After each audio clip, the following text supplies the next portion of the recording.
Então, gente, por que falar de EAD, educação à distância?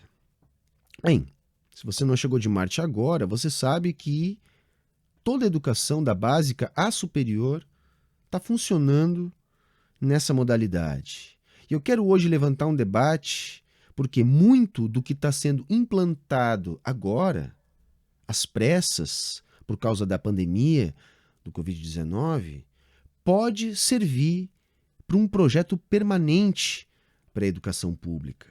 E isso é grave, porque a educação à distância, como veremos, é uma ferramenta que pode sim ser utilizada, porém, numa situação de educação de base e pública em país como o Brasil, tende a aumentar a desigualdade e, portanto, os privilégios da classe dominante.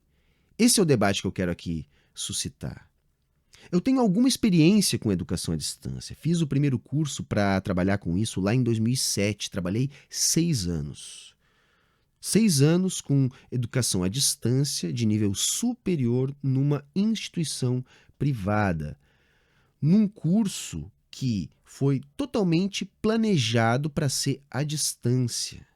Não foi algo improvisado. Tá certo que na época era mais difícil, a internet não era tão popularizada. Nós trabalhávamos com DVDs, com videoaulas, com material didático que era entregue aos alunos. As avaliações tinham que ser entregues de forma física. Hoje tudo isso está bastante mais facilitado. O que eu quero dizer é que educação à distância pode sim funcionar, não é algo novo, tem muito já produzido dentro da área da pedagogia nesse sentido, porém, depende bastante mais da infraestrutura, de um planejamento. Não é algo que possa ser implantado simplesmente transformando a educação presencial em educação à distância. Mais que isso, depende de infraestrutura familiar, cultura estabelecida a partir das condições materiais da sociedade. Então, não é simplesmente uma discussão de dizer se EAD funciona ou não. O que já se sabe hoje é que, para trabalhar com EAD, o aluno precisa ter desenvolvido bastante mais a sua autonomia. Portanto, é mais indicado para jovens e adultos, sobretudo para aqueles que já têm alguma escolarização. E não que isso se aplique apenas às crianças. Adultos, adolescentes, jovens, todos têm essas necessidades. Eu estou apenas chamando a atenção para o fato de que as crianças que tendem a ser menos autônomas no processo de aprendizagem precisam ainda mais dessas questões. Então, dá para aprender com EAD? Sim, porém existem muitas limitações. Depende de ferramentas, depende de autonomia e ou auxílio para aquele que está tentando aprender. No ensino superior, a coisa tende a ser um pouquinho facilitada em função da faixa etária dos alunos.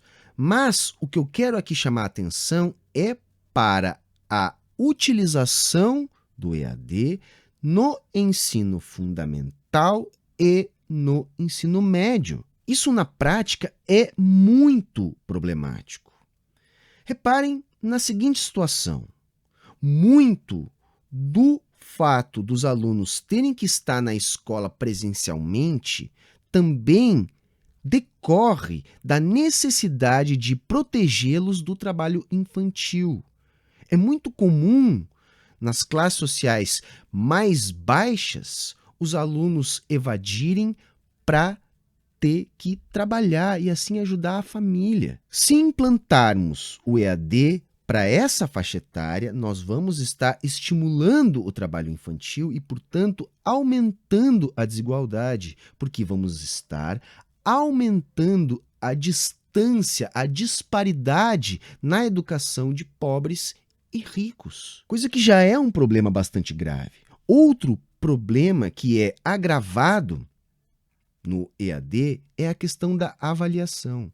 Todos nós, professores, travamos permanentemente um debate sobre como avaliar a aprendizagem do aluno.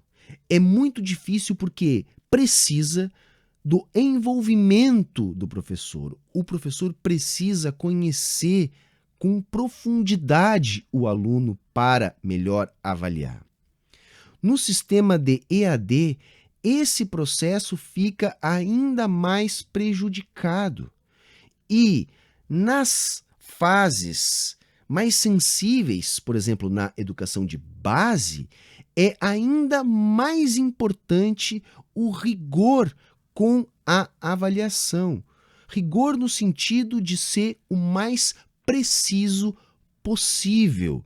E todos os professores sabem da dificuldade que é o processo de avaliação ser feito de forma honesta.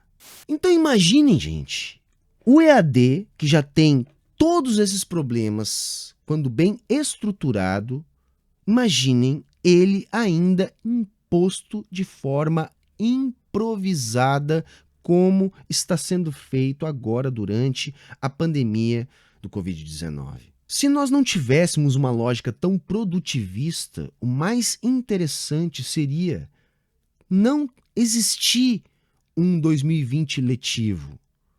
Então não perderíamos o ano. Na minha avaliação, a gente perde o ano com essa improvisação, onde uma série de questões que os alunos teriam que ver e que não vão ver, e tudo vai ser dado como visto.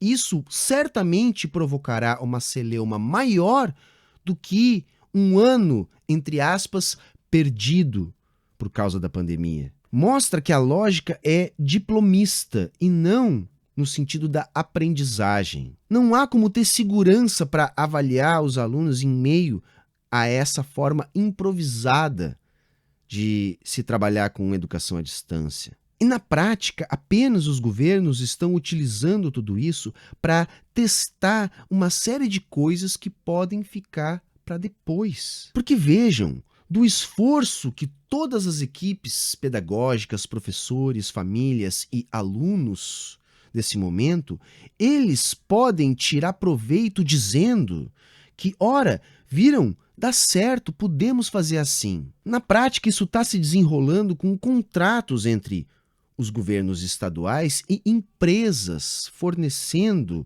a base de metodologia, a base de infraestrutura, de tecnologia da informação. E tudo isso pode ser reaproveitado depois, ampliando o espaço da educação à distância dentro da educação básica. E isso é preocupante porque despreza as condições materiais dos nossos alunos, onde aqueles que têm melhores condições vão ser, nesse formato, certamente bastante mais privilegiados. Os demais estão sujeitos ao trabalho infantil e à precarização da educação. Há uma pressão constante do mercado para que isso se estabeleça. Reparem, isso significaria uma enorme redução de custos para os governos estaduais. Serviria também aos interesses de classe, porque a classe média, a classe dominante, que pode pagar uma educação privada para os seus filhos, teria ainda mais vantagem. E as consequências não terminam por aí. Imaginem no desemprego. Muitos professores, sobretudo aqueles contratados, perderão os seus empregos, contribuindo para a precarização não só da educação, mas do trabalho, contribuindo para o aumento da desigualdade social. Então, minha gente, eu quero dizer aqui, primeiro, parabéns para todas as equipes que estão tentando tirar a leite de pedra nessa situação tão difícil da educação brasileira com esse EAD improvisado. Mas eu quero também deixar o recado que é importante que a gente tenha ciência que isso não pode ser estabelecido Pode funcionar? O EAD pode, porém depende de condições materiais, depende de estrutura familiar, de uma cultura social que só pode ser construída numa sociedade com condições materiais melhores que as de um país subdesenvolvido. É mais recomendável para jovens e adultos e menos para crianças e adolescentes. Portanto, não é ideal na educação de base, que é o foco da educação pública no Brasil. Então, gente, não é desqualificar o EAD. O EAD é, sim, uma forma de exercer a pedagogia, tem metodologia, porém depende de umas circunstâncias que são difíceis no Brasil, sobretudo na educação pública e de base. Esse era o debate que eu queria aqui levantar. Então, não vamos entrar nessa de que isso pode ser implantado, de que isso pode ser bom, porque no momento é absolutamente inviável para o Brasil. Tá bom, gente? Era isso hoje. Se você gostou do vídeo, curte, compartilha com os seus amigos, se inscreve aqui no canal e clica no sininho para receber as nossas notificações. E sempre lembrando, todo o conteúdo do Saia da Matrix é um oferecimento dos nossos apoiadores. Seja um apoiador também.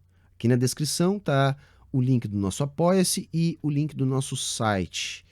E lá tem outras formas de estar colaborando com o canal. Valeu, moçada! Era isso hoje. Até a próxima.